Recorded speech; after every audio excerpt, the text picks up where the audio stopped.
Hola, muy buenos días. Me presento, soy Karima Yasmín Jiménez García. Estudio en el Instituto Tecnológico de Michoacán en la carrera de Ingeniería Ambiental.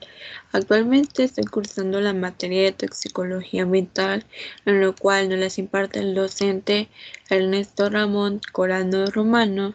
Y el día de hoy les vengo a hablar sobre el tema 3, que es efectos cancerígenos.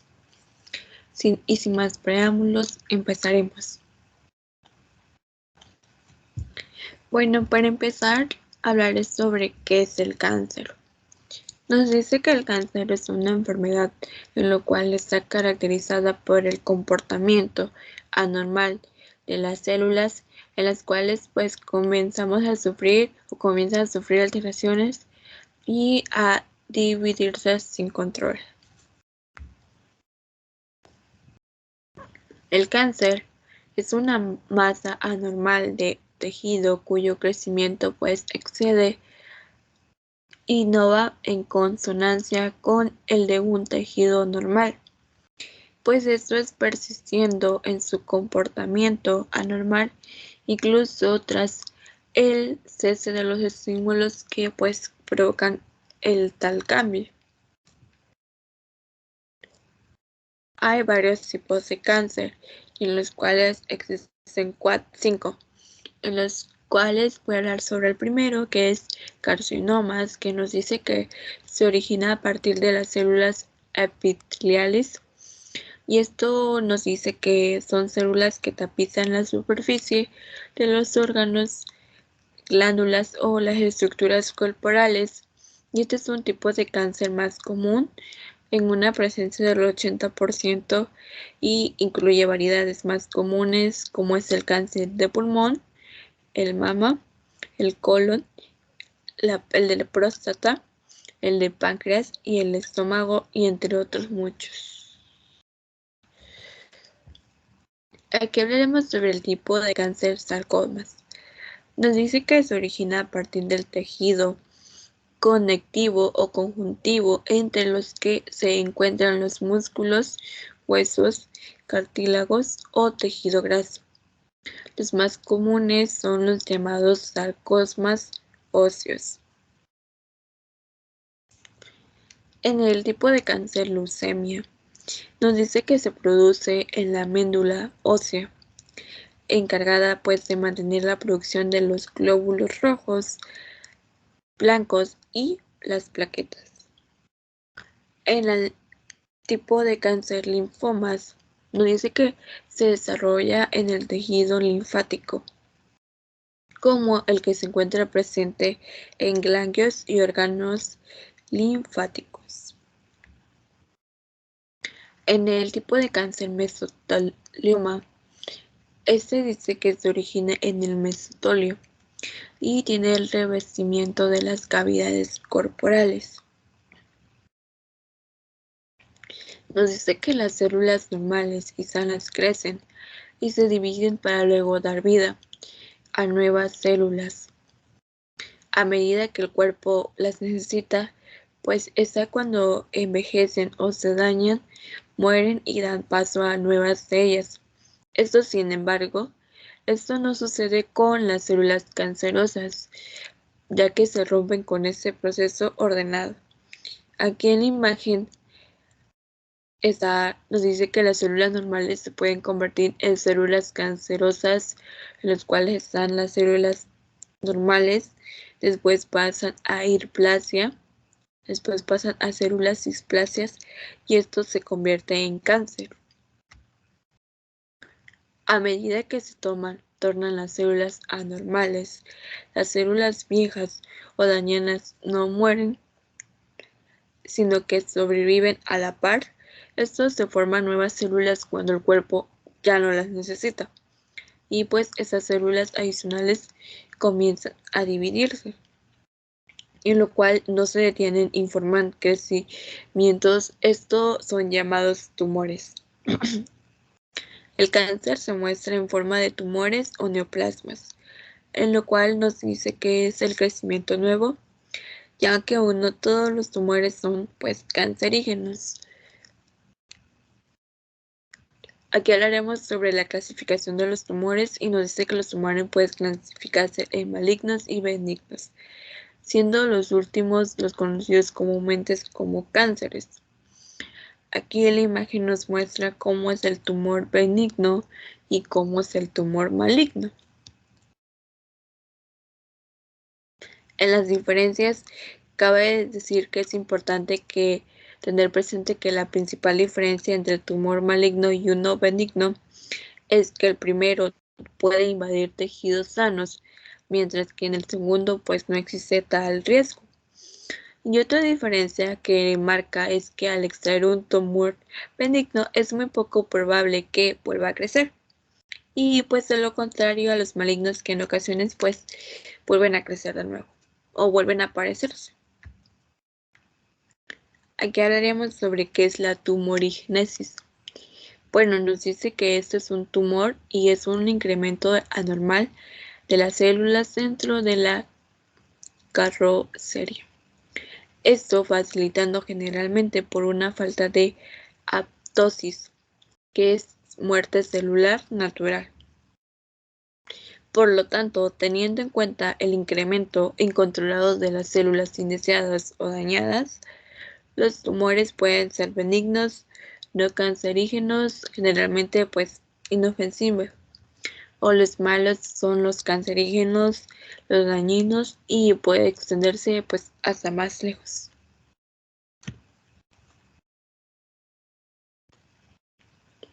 El mecanismo de la tumorigénesis. Bueno, aquí dice que la acción de los agentes químicos y físicos, como las radiaciones ionizantes, esto nos puede dar lugar a la inducción de transformaciones neoplásicas en las células. Y los mecanismos responsables de esta transformación pueden ser genotóxicos o no genotóxicos. En el mecanismo genotóxicos nos dice que esto implica la alteración estructural del ADN y la subsiguiente fijación de dicha alteración y por proliferación o replicación celular, esto produciendo nuevas células alteradas, ya que otros compuestos químicos pueden ocasionar la aparición de tumores a pesar de no poseer una actividad genotóxica.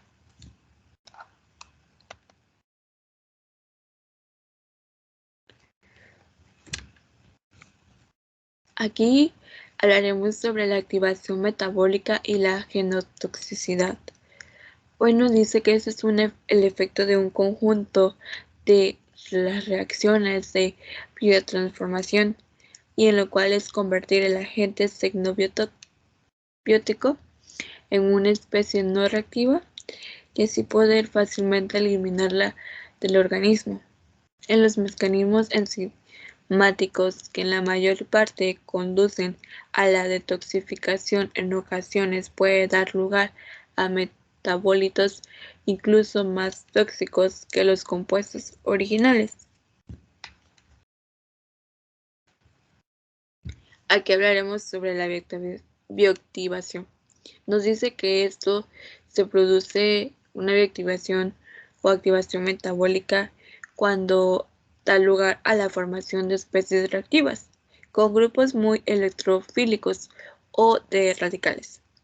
Estos son capaces de formar enlaces covalentes con los centros nucleofílicos del ADN y del ARN y las proteínas celulares. La relación con el ADN es la responsable de la actividad cancerígena de muchos compuestos o sus metabolitos. En los agentes compuestos y cancerígenos, aquí se habla y se pone un cuadro sinóptico, se clasifican donde están los agentes cancerígenos directos, que nos dice que en otras ocasiones el xenobiótico o no precisa esta activación, sino que puede por sí mismo ejercer su efecto genotóxico.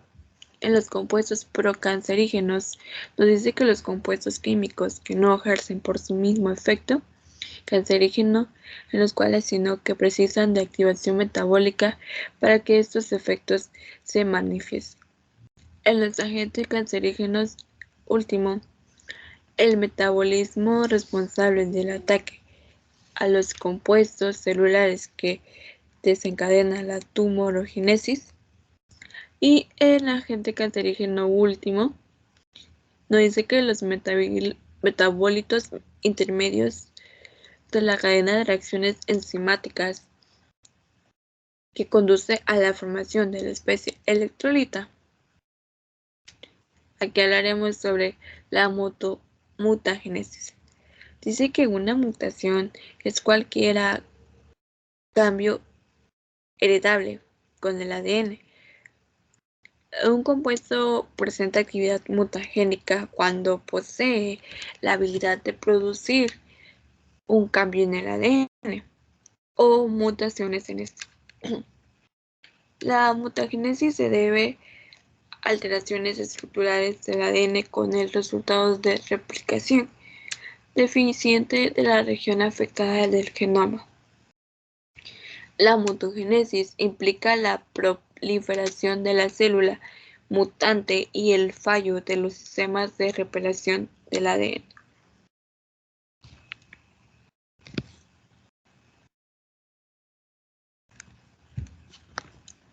Aquí hablamos sobre la carcinogénesis. Nos dice que es un proceso multifacético en lo cual se produce entre la exposición inicial frente a la sustancia cancerígena y el desarrollo maligno posterior. Bueno, dice que en el humano pues este proceso es inducido por radiaciones o por sustancias químicas en las cuales se desarrollan entre 10 y 40 años como media, y esto va a depender de la naturaleza del agente cancerígeno y de factores tales como la herencia. Aquí hablaremos sobre las etapas de la carcinogénesis, en lo cual está como al inicio la alteración de una célula normal en una célula cancerígena por medio de una mutación.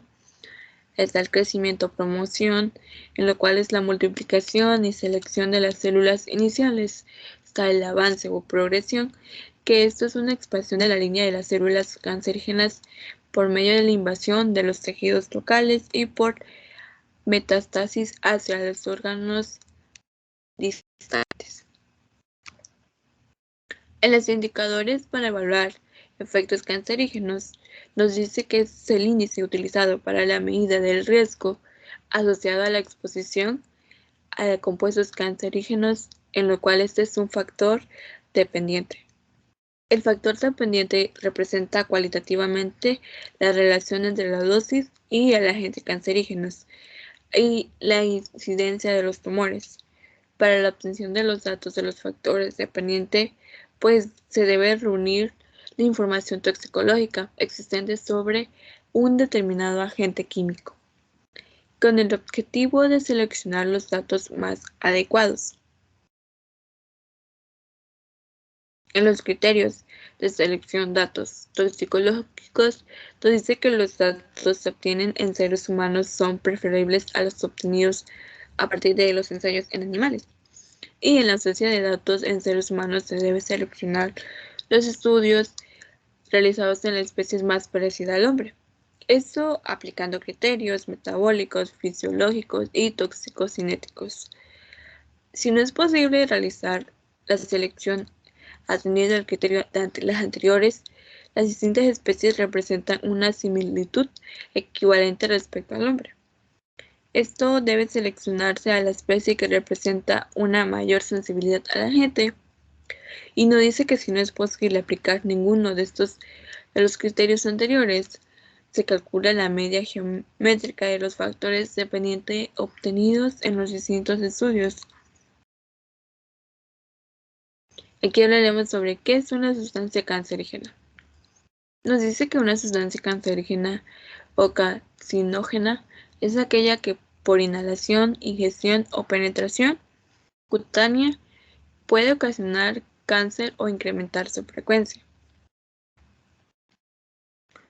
En las sustancias cancerígenas en el medio ambiente, algunas de las sustancias de más impacto medioambiental son los contaminantes del aire exterior o interior en su defecto, como el amianto, que es el asbesto, el benceno, las emisiones de motores de diésel y los hidrocarburos aromáticos, los ciclos, los contaminantes del agua y de los alimentos como el arsénico y los contaminantes orgánicos persistentes como las dioxinas, en lo cual dice que hay una suficiente evidencia científica de que algunas sustancias presentes en el medio ambiente producen varios tipos de cáncer, en los cuales los más frecuentes y destacan relacionados con la exposición de los agentes cancerígenos son los del pulmón, vejiga, de la piel, la leucemia y los linfomas. En las sustancias cancerígenas laborales nos dice cromo 6 y sus compuestos. Nos dice que los compuestos de cromo hexavalente se usan, por ejemplo, como anticorrosivos en el acabado de los metales y en los procesos de fabricación de pigmentos y aluminio. También están presentes en los zumos de soldadura de materiales en aluminio, y estos están compuestos y se han asociado al cáncer del pulmón y a algunos cánceres de cabeza y cuello. En el radón es un gas radiactivo que se forma de manera natural de la desintegración de elementos radiactivos como es el granito y que se acumulan en espacios más mal ventilados situados bajo tierra o cerca del suelo. Estos niveles suelen ser muy bajos en la mayoría de los casos, pues la exposición a radón se asocia con el cáncer de pulmón.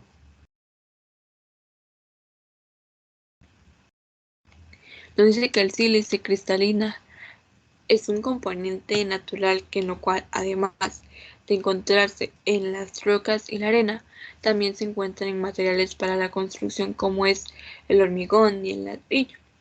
En la exposición de las partículas pequeñas del sílice se encuentran en el aire, pues principalmente en el polvo de cuarzo y que se asocian al cáncer del pulmón.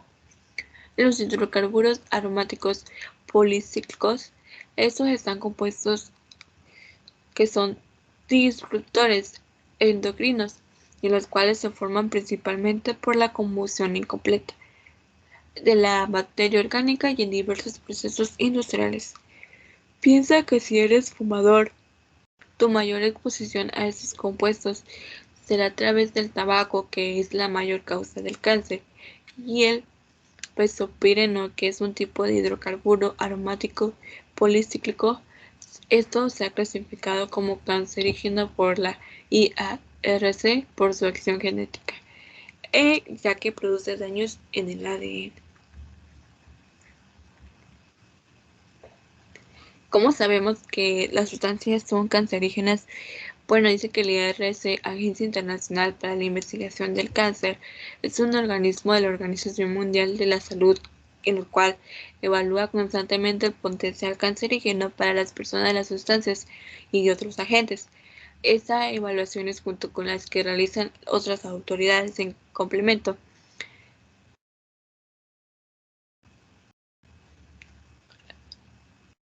Pues suelen ser el primer paso a la prevención del cáncer y pues se puede establecer medidas basándose en ellas. En el grupo 1 nos dice que el cancerígeno para el ser humano hay pruebas suficientes que confirman que puede causar cáncer a los humanos y en los cuales el ejemplo sería el benceno, el radón o la radiación ionizante. En el grupo 2 nos dice que probablemente el carcinógeno para el ser humano hay pruebas suficientes que puede causar cáncer a los humanos, pero actualmente no son concluyentes. Y este grupo se subdivide en dos, en los cuales el segundo A, que es alta probabilidad cancerígena, y los ejemplos serían los iones, gases de escapes, los motores diésel y los esteroides en los PCB. En el segundo tiene una baja probabilidad cancerígena, en el cual se destacan los ejemplos, los gases de escape de los motores de gasolina y la lana de vidrio o el estireno. En el grupo 3 no puede ser clasificado respecto a su carcinogenicidad, para el ser humano, pero actualmente no hay ninguna prueba de que cause cáncer a los humanos. Los ejemplos serían la iluminación fluorescente, los campos magnéticos estáticos y el antraceno o polietileno. Aquí se ve una tabla donde está el grupo 1, el grupo 2, el grupo 2B, el grupo 3, en los cuales el nombre es el cancerígenos para humanos, alta probabilidad cancerígena, tiene una probabilidad cancerígena el grupo 2, y en el grupo 3 pues no puede ser clasificado, como ya lo habíamos hablado. En las cantidades de agentes están 121 agentes, 89 agentes, 319 agentes y 500 agentes. En los efectos tóxicos del plomo y del benceno, en las sustancias tóxicas se encuentra el plomo y el efecto cancerígeno es los tumores en el riñón, como son los animales del laboratorio, y los efectos no cancerígenos es reducido peso al momento de nacer, anemia, incremento de la tensión sanguínea, los daños en el cerebro y riñones y el deterioro del químico. En el benceno está la leucemia en el ser humano. La somnolencia, el vértigo, los dolores de cabeza, la anemia y la falta de inmunidad y el efecto de toxicidad. Aquí está una tabla sobre metales por inhalación y se dividen entre sustancias químicas cancerígenas y efectos cancerígenos potenciales y efectos potenciales no cancerígenos, en los cuales nos habla del arsénico, que el efecto cancerígeno potencial está el cáncer del pulmón, y los efectos potenciales no cancerígenos están los daños en el hígado, la fibrosis pulmonar, los daños neurológicos, y en el cadmio el cáncer de pulmón, animales de laboratorio, el cromo en el cáncer del pulmón, en el pesticida pues no nos dice efectos cancerígenos, los compuestos orgánicos clorados del cáncer del hígado, como en animales de laboratorio, y los hidrocarburos aromáticos policíclicos está el cáncer del pulmón, el estómago, la ingestión y piel, contacto con la piel. Y por lo último y menos importante, haré unas preguntas en las cuales son 5, y la primera dice: ¿cuáles son los compuestos y agentes cancerígenos? ¿Cuál es la clasificación de las células cancerosas? Menciona los tipos de cáncer y qué representa el factor pendiente y qué tipo de cáncer produce el benceno. Bueno, eso es todo. Espero les haya gustado y nos vemos a la próxima. Hasta luego.